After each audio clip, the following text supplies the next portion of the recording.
The first thing Aaron Cole noticed was the silence. In the middle of a busy daytime street, where car horns usually argued with street vendors and footsteps echoed endlessly, there was a sudden, unsettling pause.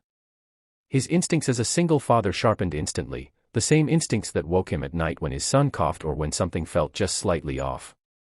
What he saw next made his chest tighten: a young woman pressed against a closed shop gate, 3 men blocking her path, their shadows swallowing her in the harsh afternoon sun. Before this moment, Aaron's life had been simple but heavy. Every morning, he packed his 8-year-old son Noah's lunch, tied his shoelaces, and reminded him to be brave at school even when other kids asked where his mother was.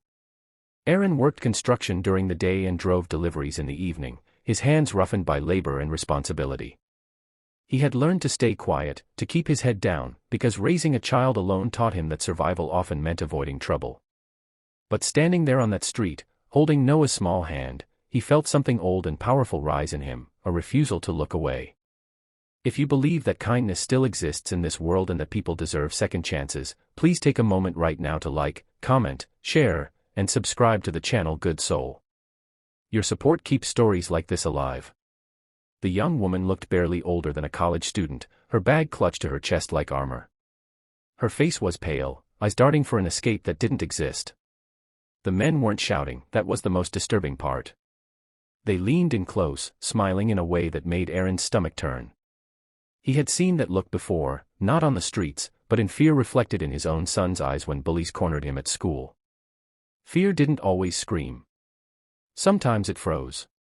Aaron felt Noah's fingers tighten around his own. He could have walked away. Many people already had. Shoppers passed by pretending to check their phones, drivers stared straight ahead. But Aaron thought of the promises he made after his wife died, promises whispered over a hospital bed, promises that he would raise Noah to be a good man, not a quiet one when it mattered most. He gently guided his son behind him, his body instinctively becoming a shield, and stepped forward. He didn't need words. His presence alone shifted the air. Aaron was tall, broad-shouldered, with the kind of worn strength that came from years of lifting more than just steel beams. He placed himself between the men and the woman, his stance firm, unmovable. His eyes didn't threaten, they warned. The men hesitated, surprised, their confidence cracking when they realized someone had seen them and refused to disappear. The street slowly found its noise again. A vendor coughed. A bus hissed as it stopped nearby. The men glanced around, suddenly aware of witnesses, of consequences. One by one, they backed away, muttering, their shadows shrinking as they melted into the crowd.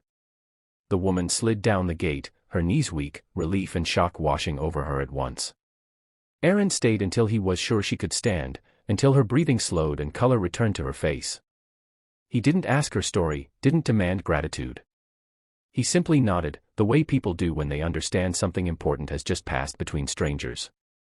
Noah looked up at his father with wide eyes, not scared, but amazed. In that look, Aaron felt both exposed and proud. The rest of the day moved on, but something had shifted. At work, Aaron's hands trembled slightly as he lifted materials, adrenaline still buzzing beneath his skin. He realized how close he had come to ignoring his conscience, how easy it would have been to teach his son that silence was safer than courage. That night, as the sun dipped low and painted the sky gold, Noah sat quietly at the dinner table, unusually thoughtful. Days later, Aaron saw the young woman again. This time, she stood confidently outside a cafe, laughing with a friend. When their eyes met, she smiled, a small, sincere smile that carried more weight than any thank you. Aaron walked past, heart lighter than it had been in years. He understood then that courage didn't always change the world, but it always changed someone. As a single dad, Aaron had often worried about what kind of example he was setting.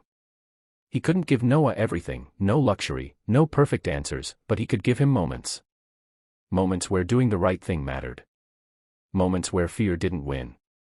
Moments where being human meant stepping forward instead of stepping aside. If this story touched your heart even a little, please engage with this video, like it, share it, or leave a comment. Your interaction helps spread stories of hope to others who may need them today. Before you go, special request, please comment the word courage if you believe standing up for others, even once, can change a life.